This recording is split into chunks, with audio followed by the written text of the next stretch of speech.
বিসমিল্লাহির রহমানির রহিম। আসসালামু আলাইকুম প্রিয় দেশবাসী। পূর্বের ভিডিওতে সকল জাতীয়তাবাদী শক্তির মূল স্রোতধারা বিএনপির নেতাকর্মীদের প্রতি প্রবাসীদের বরাবরে অনেক কথা বলেছি, আপনারা শুনে থাকবেন। এখন সকল রাজনৈতিক নেতৃবৃন্দের প্রতি সকল প্রবাসীদের পক্ষে আমাদের উদাত্ত আহ্বান। সর্বপ্রথমে আমি আমার ছাত্র জীবনের নেতৃবৃন্দ রব ভাই, মান্না ভাই, এই মুহূর্তে কি করা উচিত এটা আপনাদেরকে আমি কি বলবো। আমি তো ছাত্র জীবনে আপনাদেরই রাজনৈতিক কর্মী ছিলাম, আপনাদের কাছে অনেক কিছু শিখেছি। রব ভাই, আপনি তো জাতীয় বীর, সর্বপ্রথম বাংলাদেশের পতাকা উত্তোলনকারী, ৭০-৭১-এর মহানায়ক। আপনি তো সেদিন রাষ্ট্রদ্রোহী মামলায় ফাঁসির কাস্টে ঝুলার কথা। এদেশের মানুষের জন্য মহান আল্লাহ তাআলা আপনাকে বাঁচিয়ে রেখেছে। মান্না ভাই, আপনি বিশ্ববিদ্যালয়ে আমার ছাত্র রাজনীতির সিনিয়র সহযোদ্ধা। আপনার অবশ্যই মনে আছে 1973-75 থেকে আমরা তৎকালীন বাকশাল বিরোধী তৎপরতার জন্য অনেক নির্যাতিত হয়েছি এবং চট্টগ্রাম বিশ্ববিদ্যালয়ের সাধারণ সম্পাদক খালেদ নোমান নবী যখন কারাবন্দী হন, আপনি আমাকে সেদিন চট্টগ্রাম বিশ্ববিদ্যালয়ের ছাত্র রাজনীতির হাল ধরার জন্য কার্যকরী সাধারণ সম্পাদক বানিয়েছিলেন। আপনারা পরীক্ষিত জাতীয় নেতা, কোনো লোভ লালসা আপনাদেরকে স্পর্শ করতে পারে নাই। আপনাদের এখন উচিত বিএনপি সহ রাজপথের সকল দেশপ্রেমিক জাতীয়তাবাদী রাজনৈতিক দল, ছাত্র প্রতিনিধি, বুদ্ধিজীবী, তরুণ, সুশিক্ষিত, মেধাবী, বিভিন্ন পেশাদারী, কলেজ বিশ্ববিদ্যালয়ের শিক্ষক, ইঞ্জিনিয়ার, ডাক্তার, আইনজীবী, সাংবাদিক, কলামিস্ট, সেনাবাহিনীর অবসরপ্রাপ্ত দেশপ্রেমিক অফিসার, সবাইকে নিয়ে একটা জাতীয় সরকার ঘোষণা করে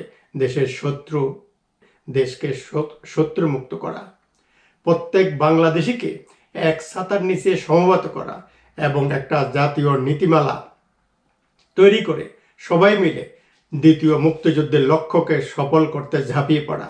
রাজপথের শরিক দলের নেতাদের নিয়ে আপাতত প্রত্যেকের দলীয় ব্যানার ছেড়ে ঐক্যমতের ভিত্তিতে এক ছাতার নিচে এসে সলা পরামর্শ করে একটা জাতীয় মোর্চা গঠন করা এবং সবাই ঐক্যবদ্ধ হয়ে জাতীয় মুক্তি আন্দোলন সফল করার স্বার্থে বিনা শর্তে ডক্টর ইউনূসের পাশে থেকে জাতীয় সরকারে শরিক হয়ে জাতীয় মহাপরিকল্পনা প্রণয়ন করুন। এটা আমাদের দেশ ও জাতির অস্তিত্বের লড়াই। এই যুদ্ধ আমাদের বাংলাদেশি জাতীয়তাবাদ ও সার্বভৌমত্বের অস্তিত্বের যুদ্ধ, স্বাধিকারের যুদ্ধ। এরপর নির্বাচন করুন, জনগণ কর্তৃক নির্বাচিত সরকার গঠন করুন। যে কেউ আপনারা ক্ষমতায় আসেন, কারো কোনো আপত্তি থাকবে না। যে দলই ক্ষমতায় আসেন, কারো কোনো আপত্তি থাকবে না। জাতীয় নীতিমালাবিহীন রেখে জাতিকে গত 53 বছর ধরে সেই ধরনের পুনরাবৃত্তি ক্ষমতা বদল যদি হয়, জাতি আবারও অন্ধকারের নিমিষে বিলীন হয়ে যাবে। আমি এই পর্যায়ে জামাত ইসলাম ভাইদের প্রতি কিছু কথা বলতে চাই। ইসলাম শান্তির ধর্ম, সেই শান্তির বাণী দিয়েই আপনারা রাজনীতি করেন, কিন্তু অনেকের ধারণা জামাতের একটা অংশ ভারতে থেকে তাদের দ্বারা মদতপুষ্ট হয়ে দেশের বিরুদ্ধে অনেক চক্রান্তে লিপ্ত আছে, যেসব কারণে বাংলাদেশ আজ মৌলবাদী কলঙ্ক নিয়ে আধুনিক উন্নত বিশ্বের ঘৃণার পাত্র হয়ে আছে এবং আপনাদেরকে দিয়ে বিভিন্ন মৌলবাদী কর্মসূচি করাচ্ছে।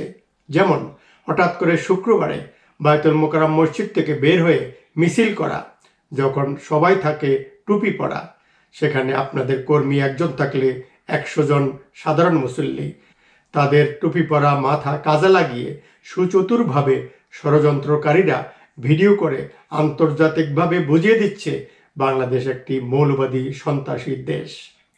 5ই আগস্টের বিপ্লবের চূড়ান্ত বিজয়ের পূর্ব মুহূর্তে ছাত্র শিবিরের ব্যানার নিয়ে শিবির শিবির স্লোগান কিসের ইঙ্গিত? অথচ বিএনপি সহ প্রত্যেকটি দল ছাত্র জনতার পাশে ছিল। কোনো দল কোনো দলীয় স্লোগান দিতে আমরা শুনিনি। শুক্রবার বায়তুল মোকাররম মসজিদ থেকে বের হয়ে মিছিল 5ই আগস্টের বিপ্লবের চূড়ান্ত বিজয়ের পূর্ব মুহূর্তে ছাত্র শিবিরের ব্যানার নিয়ে শিবির শিবির স্লোগান কিসের ইঙ্গিত? অথচ বিএনপি সহ প্রত্যেকটি দল ছাত্র জনতার পাশে ছিল। কোনো দল দলীয় স্লোগান দেয়নি। শুক্রবার বায়তুল মোকাররম মসজিদ থেকে বের হয়ে মিছিল এবং 5ই আগস্টের পূর্ব মুহূর্তে শিবিরের মিছিল করার অর্থ এরা সমগ্র বিশ্বকে দেখাচ্ছে এটা মৌলবাদী উত্থানের বিপ্লব। এদেশে অধিকাংশ মৌলবাদী। এদেরকে নির্মূল করতে হাসিনা এবং ভারতের দরকার। যদিও ছাত্র জনতার তোপের মুখে সব ষড়যন্ত্র উড়ে গেল। শুধু এসব সুযোগ নিয়েই হাসিনা মোদি বাংলাদেশকে বিশ্বায়ন থেকে দূরে সরিয়ে দেশ ও জাতিকে ধ্বংস করে দিচ্ছে। জাতীয় শত্রুদের এই ইস্যুগুলি আপনারাই তো দিচ্ছেন। এসব কর্মকাণ্ড বন্ধ করুন। বাংলাদেশের প্রত্যন্ত অঞ্চলে কোরআন হাফেজ বানানোর জন্য হাজার হাজার কোটি টাকা খরচ করে কয়েক হাজার কাওমি মাদ্রাসা মসজিদ বানানো, অন্যদিকে হাজার হাজার ইসকন কেন্দ্র। বর্তমানে আধুনিক সভ্যতার যুগে বাংলাদেশকে পঙ্গু করার আরেকটি সুদূর প্রসারী ষড়যন্ত্র এবং অচিরেই এখানে অস্থিতিশীল অবস্থার সৃষ্টি করে হিন্দু মুসলমানের মধ্যে দাঙ্গা হাঙ্গামা বাজিয়ে শেষ পর্যন্ত চট্টগ্রাম, পার্বত্য চট্টগ্রাম, বঙ্গোপসাগর দখল করার গভীর ষড়যন্ত্র চলছে। এই পর্যায়ে অনেকেই বলাবলি করছে পর্দার আড়ালে থেকে অশুভ শক্তি জামাতকে পূর্ণ অর্থ সহযোগিতা দিয়ে ক্ষমতায় অধিষ্ঠিত করে বাংলাদেশকে সম্পূর্ণ মৌলবাদী রাষ্ট্র বানিয়ে ষড়যন্ত্রকারীদের মূল উদ্দেশ্য উন্মোচন করার দিকে এগিয়ে যাচ্ছে। অতঃপর আগ্রাসী শক্তি উন্নত দেশসমূহের সমর্থন নিয়ে আবারও হাসিনাকে পুনর্বাসন করে চিরতরে বাংলাদেশের জাতীয়তাবাদী শক্তি নির্মূল করে ভারতীয় মৌলবাদী রাজনৈতিক দল বিজেপির আদলে একমাত্র জামাতকে গৃহপালিত বিরোধী দল বানিয়ে রাখার ষড়যন্ত্রে এগিয়ে যাচ্ছে। আমরা এই ধ্বনি চারিদিক থেকে শুনতে পাচ্ছি। বৈদেশিক মৌলবাদী রাজনীতি এবং আগ্রাসী দেশের ষড়যন্ত্র প্রত্যাখ্যান করে প্রকাশ্যে সরাসরি দেশ ও জাতির মঙ্গলের জন্য কাজ করুন। 71-এর আল বদর আল শামসের আদলে শিবিরের কারারভিত্তিক সন্ত্রাসী রাজনীতি বন্ধ করুন। দেশবাসী জানতে চায় যে আমাদের অতীতের কর্মকাণ্ড যেমন 71-এর মুক্তিযুদ্ধে অংশগ্রহণ না করে কেন পাক আর্মিদের দোসর হয়ে রাজাকার শান্তি বাহিনী হয়ে 30 লক্ষ মুক্তিযোদ্ধা হত্যা, 3 লক্ষ মা বোনদের ধরে এনে পাক হানাদার দিয়ে র্যাপ করানো, মানুষের ধন সম্পদ বাড়িঘর লুটপাট আগুনে পুড়িয়ে ধ্বংস করা, 1971-এর 14-15 ডিসেম্বর আল বদর আল শামস বানিয়ে পুরো জাতিকে মেধাশূন্য করার জন্য বুদ্ধিজীবী হত্যা, 62টি জেলায় একসাথে বোমা হামলা। দেশ ও জাতির কাছে এসব আসল সত্য পরিষ্কার করুন। এই দেশ 95% মুসলিম অধ্যুষিত দেশ। আপনারাই এদেশের সন্তান। অবশ্যই আপনারা ইসলামের কথা বলবেন, রাজনীতি করবেন, তবে বৈদেশিক মৌলবাদী রাজনীতি বাদ দিয়ে নিঃস্বার্থভাবে সর্বপ্রথম স্থায়ী গণতন্ত্র, শান্তি এবং অর্থনৈতিক প্রতিষ্ঠায় শরিক হন। মানুষের কাছে যান, ইসলামের মূল আদর্শ ছড়িয়ে দেন, বাংলাদেশি জাতীয় চেতনা উদ্বুদ্ধ করুন, আমাদের দেশ ও জাতিকে মৌলবাদী কলঙ্ক থেকে মুক্ত রাখুন। দেশের জাতীয়তাবাদী শক্তি আপনাদের অবলোকন করছে। আপনাদের ভিতর থেকে বিদেশি চরদের বের করুন, নতুবা দেশের মানুষ হাসিনার মতো একদিন আপনাদেরকেও চিরবিদায় করবে। রাজপথের সাহসী যোদ্ধা ভিপি নূরকে বলছি, আমরা জানি আপনি প্রতি মুহূর্তে জীবনের ঝুঁকি নিয়ে একটি জাতীয় সরকার প্রতিষ্ঠার জন্য লড়াই করে যাচ্ছেন। মুক্তিযুদ্ধের অবৈধ কোঠারিগত কোঠার বিরুদ্ধে আন্দোলন, নিরাপদ সড়কের জন্য আন্দোলনের সূচনাকারী আপনি। আপনার সাহসী ভূমিকা আমরা প্রবাস থেকে দেখেছি। হাসিনা এবং আগ্রাসী মোদির রয়ের বিরুদ্ধে আপনার সাহসী ভূমিকা দেশবাসী পরিলক্ষিত করেছে। আপনি সাবধান থাকেন, বেঁচে থাকেন। ডিবি হারুন যখন আপনাকে নিয়ে গিয়েছিল, আমরা অনেক দোয়া করেছি আপনার জন্য, আল্লাহ যেন আপনাকে জীবিত ফিরিয়ে আনেন। আপনার মতো কতিপয় দেশপ্রেমিক জাতীয়বাদী যোদ্ধা এবং ডক্টর ইউনূসের মতো একজন দিক নির্দেশক বা পথ পরিদর্শক অভিভাবক থাকলে এই জাতি অবশ্যই অভিষ্ট লক্ষ্যে পৌঁছাতে পারবে। দরকার শুধু 20 কোটি বাংলাদেশিকে এক ছাতার নিচে নিয়ে আসা। নতুন প্রজন্মের পাশে থাকা এবং শর্তহীনভাবে চূড়ান্ত জাতীয় নীতিমালা প্রণয়নের জন্য নতুন সরকারের পাশে থাকুন। পৃথিবীর কোনো শক্তি নাই আমাদেরকে দাবিয়ে রাখে। বহির্বিশ্বের সকল বাংলাদেশিরা আপনাদের সাথে আছেন। মিস্টার পার্থ, আপনি সকল রক্তচক্ষু উপেক্ষা করে দেশের জাতীয়তাবাদী শক্তির পাশে ছিলেন। আপনি নতুন প্রজন্মের উজ্জ্বল নক্ষত্র। এই মুহূর্তে কি করা উচিত তা আপনাকে বলতে হবে না, আপনি সঠিক সিদ্ধান্তই নেবেন। আমি আপনাকে ভালো করেই চিনি। রাশেদ খান মেনন, মরহুম মতিয়া চৌধুরী, আপনারা বামপন্থী রাজনীতি করতেন। স্বাধীনতার পর আওয়ামী লীগের কর্মকাণ্ডে অতিষ্ঠ হয়ে অনেক আন্দোলন করেছেন। পরবর্তীতে ছাত্র ইউনিয়ন মেনন মতিয়া ভাগ হয়ে গেলেন। কলেজ বিশ্ববিদ্যালয়ের ছাত্রছাত্রীদেরকে কত ধরনের জাতীয়তাবাদী কথা বলতেন, কিন্তু আজ ভাবতে লজ্জা হয় সামান্যতম ব্যক্তিগত সুবিধা নেওয়ার জন্য আগ্রাসী শক্তির দোসর হিসেবে জাতীয় শত্রু হাসিনা এবং জাতীয় বেঈমান জাতীয় পার্টির সাথে যোগ দিয়ে আপনারাও হয়ে গেলেন জাতীয় বেঈমান এবং ধোঁকাবাজ। মাহিবী চৌধুরী, আপনি একবার তারেক রহমানের ভরের সাথে নিউ ইয়র্কে এসেছিলেন।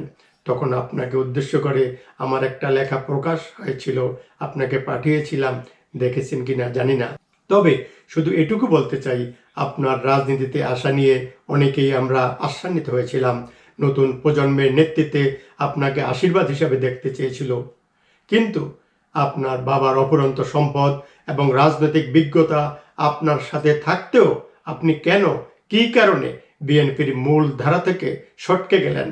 যে দল আপনার বাবা আপনাদের ঘরে বসে শহীদ প্রেসিডেন্ট জিয়াকে নিয়ে বানিয়েছিলেন, আজকে বিএনপির নেতৃত্বের শূন্যতা আপনি পূরণ করার কথা, কিন্তু আপনি তা না করে হাসিনার ক্ষমতার সহায়ক বনে গেলেন, ওর পাতানো খেলায় অংশ নিলেন।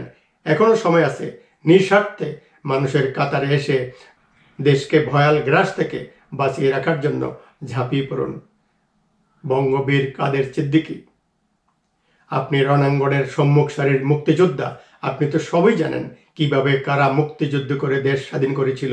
আপনি যাকে বোন বলে সম্বোধন করছেন, আপনি দেখেন না কিভাবে সে ভারতের রয়ের পরামর্শ মোতাবেক মোদির সহযোগিতা নিয়ে দেশের সকল স্বার্থ বিসর্জন দিয়ে দেশ ও জাতির লক্ষ লক্ষ কোটি টাকা আত্মসাৎ ও পাচার করে 30 লক্ষ শহীদ, 3 লক্ষ মা বোনের ইজ্জতের বিনিময়ে অর্জিত স্বাধীনতার সাথে বেঈমানি করেছে। আপনাকে মূলা দেখিয়ে নির্বাচন করিয়ে পচিয়ে দেওয়াটাই ছিল তার উদ্দেশ্য। আপনি যদি জিয়া মুক্তিযোদ্ধা নয়, হাসিনার এই উক্তিকে প্রতিবাদ না করতেন, হয়তো আপনিও এমপি হতেন। কেননা এবং হাসিনার মূল লক্ষ্য মুক্তিযুদ্ধের স্মৃতি মুছে ফেলা। হাসিনা সহ ওর সাথে থাকা তোফায়েল গং, ইনু গং কেউই মুক্তিযোদ্ধা ছিল না, এরা রয়ের বেতনভুক্ত কর্মচারী। আপনার কাছে পুরা জাতির প্রত্যাশা ছিল হাসিনা এবং আগ্রাসী শক্তির বিরুদ্ধে আর একবার গর্জে উঠবেন, তা করলেন না। এখন আপনি দিক বিদিক হারিয়ে এক এক সময় এক এক কথা বলেন। আপনার প্রতি উদাত্ত আহ্বান, শুধুমাত্র মুক্তিযুদ্ধের চেতনা নিয়ে সবকিছু ধুয়ে মুছে নতুন প্রজন্মের পাশে দাঁড়ান এবং আগ্রাসী শক্তির বিরুদ্ধে রুখে দাঁড়ান। ব্যবসায়ী বৃন্দ, Salman F Rahman, Bashundhara group, S Alam সহ অন্যান্য ধনাঢ্য ব্যবসায়ী যারা হাসিনা রেহানার সাথে ভাগাভাগি করে যা অর্জন করেছেন, যা দেশের নিয়োগ করেছেন, দেশ ও দেশবাসী উপকারিত হচ্ছে, যা পাচার করেছেন তা ফেরত নিয়ে আসুন। আপনাদের ভয়ঙ্কর কারণ নাই, আপনাদের মতো পুঁজিবাদ দেশে দরকার। তবে এখনো সময় আছে, হাসিনাকে ছেড়ে জনতার কাতারে আসুন, দোষ স্বীকার করে আত্মসমর্পণ করুন, নিজের এবং অন্যদের পাচারকৃত সকল টাকা ফেরত আনুন এবং আগ্রাসী শক্তিকে বুড়ো আঙ্গুল দেখিয়ে সব চক্রান্ত থেকে সরে আসুন। হাসিনার রোষানলে যারা শিকার হয়ে প্রিয় মাতৃভূমি থেকে দেশান্তর, ইউটিউবার, ফেসবুক, টুইটারের মাধ্যমে যারা দেশের জন্য মরিয়া হয়ে লড়ছেন, দেশপ্রেমিক সেনাবাহিনী যাদের চোখের সামনে আপনাদের ভাইদের তাজা রক্তে রঞ্জিত করেছে, যাদের মা, ভাই, বোন, স্ত্রী, সন্তান ইতিম হয়ে গেছেন, 65 বছর ঊর্ধ্বে বুদ্ধিজীবী মুক্তিযোদ্ধা নীরবে ঘরে বসে চুপচাপ না থেকে নতুন প্রজন্মকে সাহস দেন, ওদের পাশে দাঁড়ান, সরকারের মূল মন্ত্র বুঝিয়ে দেন, উৎসাহিত করুন। একটা মানুষের বাঁচার জন্য মৌলিক চাহিদা মেটাতে কি কি দরকার, এগুলো মেটানো একটা জাতীয় সরকারের প্রধান কর্তব্য। আজও যারা দেশ বিদেশে হাসিনাকে বাহবা দেন, সমর্থন দেন, আপনাদের এসব কর্মকাণ্ড দেখে আমাদের মাথা হেট হয়ে যায়। যে হাসিনা দেশের স্বাধীনতার সার্বভৌমত্ব বিকিয়ে দিয়ে কিছু অর্থলোভী অনুসারী এবং অসাধু আমলা সাথে নিয়ে দেশ ও জাতির সকল সম্পদ লুটপাট ও পাচার করে এবং সবকিছু ভারতের কাছে তুলে দিয়ে পুরো দেশটাকে ধ্বংস করে দিচ্ছিল, তাকেই আপনারা সমর্থন করছেন। দেশ ও জাতির জন্য এর চেয়ে কষ্টকর বেদনাদায়ক আর কি হতে পারে? আমরা প্রবাসীরা আমাদের দেশের রাজনীতিতে কোনো উচ্চাভিলাষ নাই, শুধুমাত্র নারীর টানে এত সব বলছি। আমাদের মাতৃভূমি ভালো থাকুক, আপনারা ভালো থাকুন। আমাদের দেশের নাম বাংলাদেশ, আমরা বাংলাদেশি, বাংলাদেশ জিন্দাবাদ। এই চেতনার একতায় আমরা বুকে বুক মিলিয়ে এগিয়ে যাই, এটাই হোক আমাদের আজকের শপথ।